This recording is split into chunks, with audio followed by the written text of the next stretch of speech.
Bonjour à tous, je suis Johanna Cohen du cours Anna. Le cours Anna est une école des arts de la scène. Une école où nous dispensons des cours de chant, des cours de danse, des cours de comédie musicale, des cours de théâtre, des cours d'improvisation. Du plus petit de 3 ans jusqu'à ce que tu puisses tenir debout.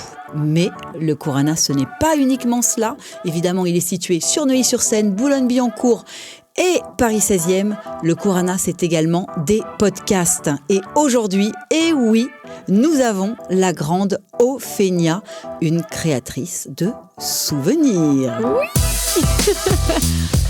Bonjour Ophénia. Bonjour, enchantée. Incroyable de t'avoir aujourd'hui à mon micro.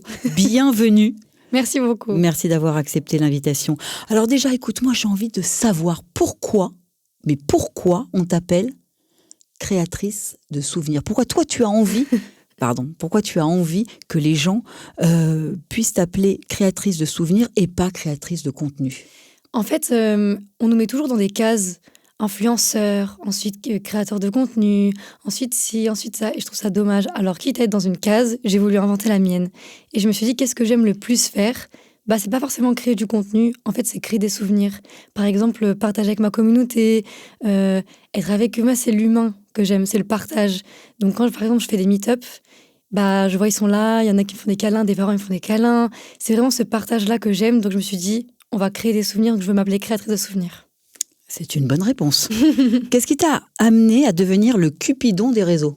Ah, c'est une bonne question. Attends, dis-moi. Je pense que j'ai toujours aimé aider les autres. J'étais souvent la bonne copine qu'on appelait quand il y avait des problèmes, en amitié, en couple. Donc, je pense que c'est pour ça. Et après, je me suis mise sur les réseaux. Je me suis dit, mais pourquoi pas aider les autres ? Sachant qu'en plus, on était au confinement. C'était le 2e confinement et je voyais tout le monde qui était franchement en déprime. Il y en a même qui sont tombés en dépression. Non, c'est très grave. Donc, je me suis dit, pourquoi pas aller mettre un petit peu de bonne humeur et les conseiller, les aider du mieux que je peux, comme une copine. Bah oui. Tu luttes contre le harcèlement.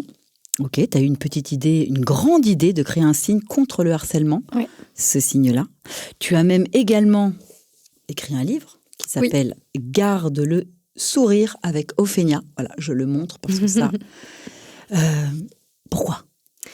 Je trouve que à la base, on va quand même, c'est important de le dire, à la base, j'étais pas du tout sur les réseaux sociaux. C'est-à-dire que j'étais pas anti-réseau, mais presque. Je me suis dit, ceux qui sont sur les réseaux sociaux, c'est un peu ceux qui ont rien à faire.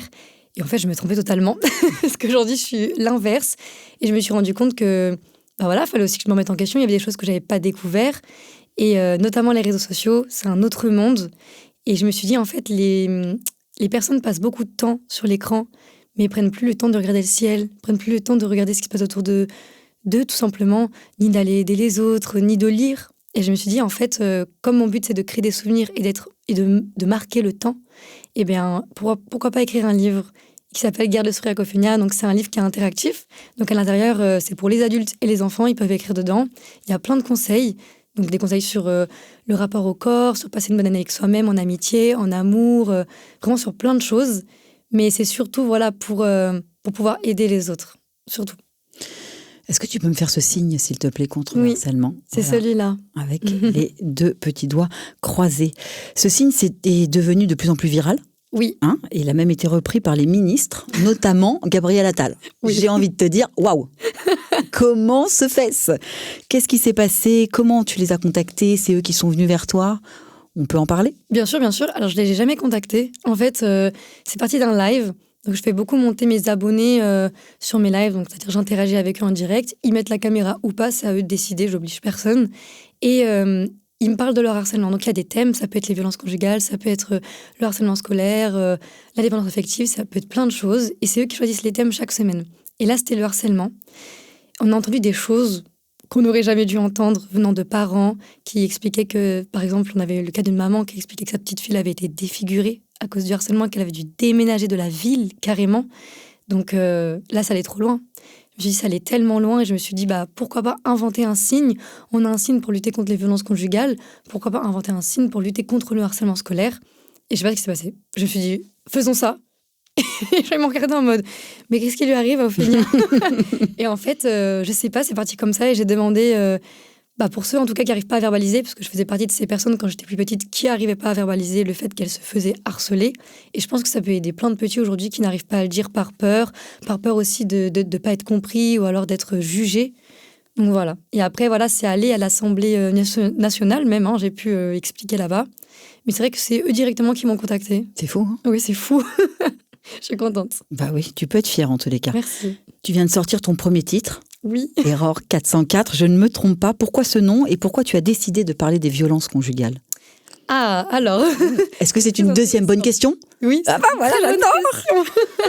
Alors, en fait, Erreur 404, c'est un petit peu comme une seconde chance. Enfin, c'est pas une seconde chance, c'est comment expliquer. Erreur 404, c'est une reprogrammation. Vous savez, des fois, quand vous êtes sur Internet, vous tapez une page et qu'elle est inexistante, qu'elle n'existe plus, il y a marqué Erreur 404. Ouais. Eh bien, c'est ça. En fait, on a toujours... on peut dire stop. On peut dire stop. Et ça, c'est important. C'est mon message, en fait. Parce que ça, je l'ai vécu, moi. Tout ce qui est violence conjugale, etc., je suis passée par là. C'était très compliqué. On se trouve toujours des excuses, on culpabilise, on n'en parle pas. Parce qu'on a honte aussi. On se dit... c'est... En tout cas, moi, je trouvais que c'était honteux de dire on me frappe. Les gens, ils me disent mais pourquoi tu pars pas? Ah mais ça marche pas comme ça. C'est compliqué. Et c'est pour ça que je voulais faire un titre qui parlait de ça, parce que une fois, on m'a dit si t'arrives pas à en parler, chante-le. Alors je me suis dit pourquoi pas le mettre en musique, et je trouve que la musique, c'est un beau moyen d'expression.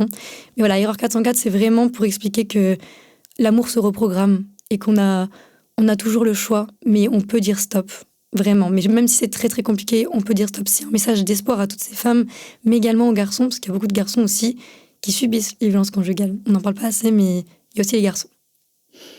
Eh ben dis-moi. Tu as une formation de chant? Alors, non, j'ai commencé quand j'étais toute petite à chanter, avec mon papa, parce qu'il fait aussi beaucoup de musique. Et après, j'ai fait de la chorale, un tout petit peu, pendant quelques années. Et voilà, mais après, je chante plus pour le plaisir. Pour le plaisir. Des petits conseils pour les enfants du Courana, pour les ados du Courana, qui aimeraient rentrer dans ce métier, que ce soit acteur, que ce soit chanteur, les cours de théâtre pour la confiance en soi. Je sais que tu prônes beaucoup ce sujet-là, que tu travailles aussi sur la confiance en soi. Le théâtre est un conseil pour les enfants de prendre des cours, d'aller suivre des formations? Moi, je dirais que oui. En fait, c'est super important. Je trouve que le théâtre, vraiment, ça devrait... Après, c'est mon avis, mais j'aimerais bien même que ça devienne pas qu'une option à l'école, parce que c'est quelque chose vraiment qui permet de se battre et de lutter contre la honte, sur le fait de... En fait, on en a besoin, le théâtre. Ça nous permet d'avoir confiance en nous, et même devant les autres. Il y en a beaucoup, par exemple, qui ont peur, à l'oral, qui ont peur de parler devant les autres, qui se retrouvent au bac, qui font des crises d'angoisse. Le théâtre, ça aide dans tout. Vraiment dans tout, même pour passer des examens, ça aide. Donc, bien évidemment, prendre des cours de théâtre, même moi, ça m'a aidé quand j'étais plus petite. Parce qu'avant, j'étais un peu renfermée aussi à une période de ma vie, à cause du harcèlement.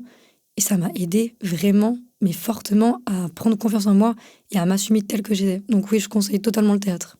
Voilà, va aller prendre des cours de théâtre, moi aussi. Non, mais c'est pas parce que j'ai eu une école de théâtre, mais ça devrait être obligatoire.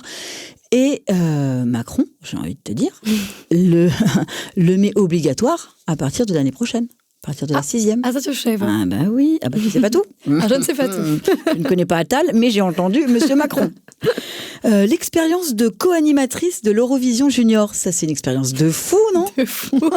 Ah non, c'était incroyable. Vraiment, c'était incroyable. J'étais avec Olivier Mine, Laurie Tillman. C'était incroyable. Même les équipes, Les équipes, elles étaient folles. Ils m'ont poussée en avant. Enfin, je me sentais vraiment comme dans une petite famille. Ils m'ont toujours... Ils m'ont... Enfin, je sais pas comment expliquer. Ils étaient dans un petit cocon, en fait. Et c'était trop bien. J'avais vraiment confiance en moi, pour le coup. Même si je stressais. Voilà, c'est ça. T'as quand même eu beaucoup de stress. Ouais, si mes souvenirs sont bons. Alors, comment ça se gère? Comment le stress se gère? Est-ce que tu as des tips? Est-ce que tu as des conseils? Toi, Ophénia. Alors, quand je suis stressée, je pense à un truc que j'aime bien. C'est-à-dire, ça peut être de la nourriture, ça peut être ma famille, ça peut être... on dirait que je compare la nourriture avec ma famille, c'est pas du tout le cas. Mais en tout cas, il y a quelque chose qui vous fait plaisir, quelque chose qui vous tient à cœur. Et aussi, je sais qu'à l'Eurovision, en tout cas junior, ce qui m'avait boostée, parce qu'avant de monter sur scène, j'étais très très stressée. Je me rappelle, j'avais les larmes aux yeux, vraiment, j'ai envie de pleurer. Parce qu'en fait, on était en direct, en plus devant plus de 30 millions de téléspectateurs, et en anglais. Alors, pour moi, c'était une première, parce qu'à la base, je suis dans ma chambre, je live tous les jours, mais dans ma chambre. Donc là, c'était totalement différent. Et avant de monter sur scène, j'ai entendu Ophenia, Ophenia. Et là, je me suis dit, waouh, c'est La incroyable. communauté est là. Exactement. Et je me suis dit, en fait, j'ai pas à avoir peur. Ma communauté, elle est là. Et puis, si je me trompe, c'est pas grave. On est tous humains, on fait tous des erreurs. Personne n'est à ma place actuellement et peut savoir ce que je ressens. Donc, on y va et go, et on se pose pas de questions. Et du coup, j'ai fait ce que je devais faire. Et ça a marché. Tu es bilingue? Pas vraiment. Alors, comment ça s'est passé alors? Alors, je me suis exercée beaucoup en anglais. J'avais un prof d'anglais également qui pouvait m'aider pour la prononciation ou même. Après, il m'a dit que j'avais un bon accent en anglais. Oh yes. Il m'a dit que je me débrouillais bien. Donc ça va. Because me, not very good, but... Ah, t'es pas bonne? No. Ok. If I can speak with you in English and finish the interview, it's Tu te okay. débrouilles. Donc il faut travailler. Oui. Quoi qu'il arrive, il faut travailler. Comment elle fait Ophenia pour tout gérer? Parce que moi, pour te suivre un peu sur les réseaux sociaux, j'en suis déjà, comment te dire, même si je suis hyper active, j'ai l'impression que tu m'as battue et ça me plaît pas. Donc, on fait comment pour tout gérer? La création de contenu, comment tu fais des lives parfois en plein milieu de la nuit comme ça? Parfois j'ai des crises d'insomnie, je me connecte 2h du mat, Ophenia elle est là. J'ai dit c'est pas vrai ça. Comment tu sors un son, les meet-up, etc. Comment ça se gère? Pourtant, t'es une fille saine en plus. Bah, franchement, c'est la passion. Je dirais c'est la passion. Il y a des gens qui vont faire ça pour l'argent, il y a des gens qui vont faire ça pour ci, pour ça. Moi, j'ai commencé parce que j'aime créer du contenu. C'est ce que je dis tout le temps. Aujourd'hui, c'est dommage parce qu'il y a beaucoup de gens qui font ça dans le but uniquement de gagner de l'argent. Et ça marche pas comme ça, en fait. Il faut avoir la passion de créer du contenu, de se rénover, d'innover, en fait, tout simplement. Et moi, j'aime ça. J'aime faire plaisir à ma communauté, j'aime m'ancrer dans l'histoire, créer des souvenirs. Et en fait, c'est naturel. C'est-à-dire que, par exemple, demain, je vais me dire ah tiens, j'ai une idée, et si je faisais ça? Et puis les gens ils vont me regarder en mode mais Ophenia, tu peux pas faire ça. Ah bah si, comme tu dis que je peux pas, je vais le faire. Et je pense toujours comme ça. Une rencontre qui t'a marqué pendant ton parcours? Tout mon parcours? Ouais. Ah ben il y en a plusieurs. Il y a toi déjà. Aïe. J'ai rien dit. Non, ça c'est vrai. Je n'ai rien dit, c'est elle toute seule. Non, c'est vrai, il y a toi. Parce que avec les masterclass, avec même tout le soutien que tu m'as apporté, non, franchement, ça m'a beaucoup touchée. Et puis, tu es une personne humaine. Et ça, je tenais à le dire parce que derrière les écrans, des fois, on se rend pas compte. On pense que voilà, on se permet de juger une personne à travers 15 secondes d'écran. C'est nul. Clairement, c'est nul. Et il faut vraiment apprendre à connaître une personne, aller prendre un café avec, regarder comment elle est, comment elle se comporte, Et toi, tu es vraiment quelqu'un d'humain. T'es là, tu comprends et puis surtout, t'aides les jeunes aussi, avec tout ce que tu fais, le théâtre. En fait, j'ai l'impression que tout ce que tu fais, c'est aussi tourner pour aider les autres. Donc, j'apprécie. Beaucoup. Que de belles paroles, merci beaucoup. Vraiment, je suis touchée. Où sont les mouchoirs? Merci. Non, mais c'est vrai qu'on est une équipe de passionnés et ce qu'on aime, c'est la transmission. Ça, ouais. C'est vrai que je me bats pour ça. Et voilà, quand un parent m'appelle et qu'un enfant est un peu introverti ou a des problèmes à l'école et qu'on me demande de l'aider, moi, c'est un challenge. Let's go. C'est vrai. Du coup, ça me fait rebondir sur toutes ces critiques. Si on peut en parler vite fait pour aider les jeunes. Parce que oui, le harcèlement, mais même toi, comment tu arrives à gérer toutes ces critiques qui parfois sont malveillantes? Alors, ça se passe comment dans ta tête? En vrai, ça dépend. Là, récemment, il s'est passé quelque chose que j'ai pas du tout aimé, que j'ai pas du tout apprécié. Je pense qu'il y a des choses sur lesquelles on peut pas se permettre de rigoler ou alors même de toucher. Il y a des choses sacrées. La mort d'un proche, il y a des choses qu'on peut pas toucher. Et quand on se moque de la mort d'un proche ou qu'on me dit rejoins ton proche qui est mort, c'est terrible. Je me demande vraiment ce qui se passe dans la tête de ces personnes, quel mal-être vraiment ils ont au fond d'eux pour pouvoir sortir de telle atrocité. Et c'est abominable. Et je me dis que si moi je vis ça et que je me bats contre cette injustice, comment le vivent les autres? Vraiment, je me pose la question. Donc mon but, c'est de me battre contre ces injustices. Et même, je vois, il y en a des fois, ils ne se rendent pas compte, les gens. Mais il y a tellement de personnes qui créent de faux comptes, fans par exemple de moi, et qui viennent dans les commentaires dire des choses faisant exprès, par exemple, tu es ma deuxième maman, ce genre de choses. Et en fait, tout le monde y croit. Et en fait, c'est ça la rumeur. C'est créer ça, faire ça, et c'est terrible. Mais je me bats pas contre ça, c'est-à-dire que ça, je laisse, ça ne m'intéresse pas. En fait, j'estime que mon contenu, il parle de lui-même. j'ai pas besoin de me justifier envers les autres. Déjà, ces gens-là, je les connais pas. Et je pense qu'ils ont rien d'autre à faire. Et je trouve ça dommage. Donc moi, on va dire mon seul conseil, si jamais ça arrive à des gens de se faire harceler, cyberharceler, déjà, peu importe, personne ne mérite ça. C'est-à-dire que vous pouvez faire une faute demain, vous pouvez faire un... Personne n'est parfait. Une erreur ne mérite jamais un cyberharcèlement, etc. Jamais, jamais, jamais. On a le droit de pas aimer une personne, mais de là, les harceler, faut être totalement à côté de la plaque. Vraiment, et je le pense sincèrement. Il y a des choses sur lesquelles on ne peut pas rigoler, et ça, c'est un truc sur lequel on ne peut pas rire. Et que moi, personnellement, ça ne me fait pas rire. Donc même quand je vois des abonnés à moi qui sont harcelés, cyberharcelés, ça me rend triste. Bien sûr. Et je leur dis toujours, voilà, il faut aller de l'avant, il faut s'accrocher, parce qu'en fait, vous ne pouvez pas laisser gagner ces gens-là. Ces gens-là, ce qu'ils veulent, c'est ça. C'est vous faire du mal, c'est vous atteindre.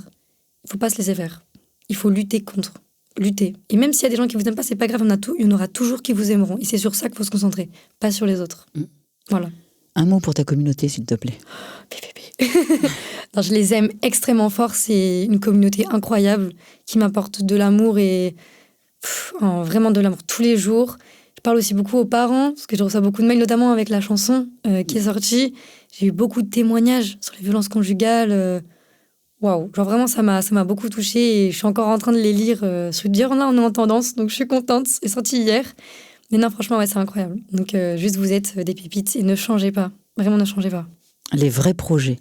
On a des vrais projets, on a des choses qui arrivent, là. On a des gros projets qui arrivent, des grosses surprises.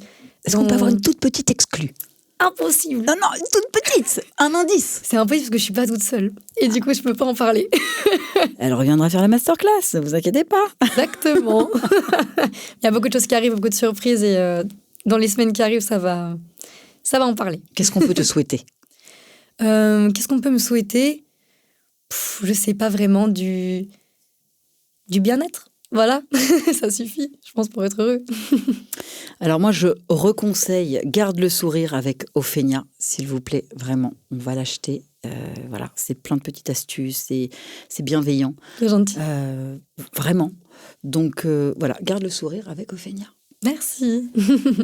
Alors encore une dernière petite question, s'il te plaît, tu peux nous parler de ta nouvelle collection Aniki. Voilà, oui, c'est le logo de la marque de vêtements que tu vends. Exactement, oui. Alors Aniki, donc ça veut dire grand frère en japonais, et c'est une marque du coup que j'ai fait en hommage à mon frère. C'était très important pour moi, ma maman, mon papa. Donc en fait, je leur ai fait la surprise. J'ai déjà créé des collections, voilà, comme celle-ci par exemple, voilà, avec le signe contre le harcèlement, tous les signes de la communauté. Mais cette fois, je voulais vraiment faire une collection qui m'appartient, enfin vraiment pour moi, qui me tenait à cœur, moi vraiment, et qui me concernait moi dans ma vie. Et du coup, j'ai sorti Aniki.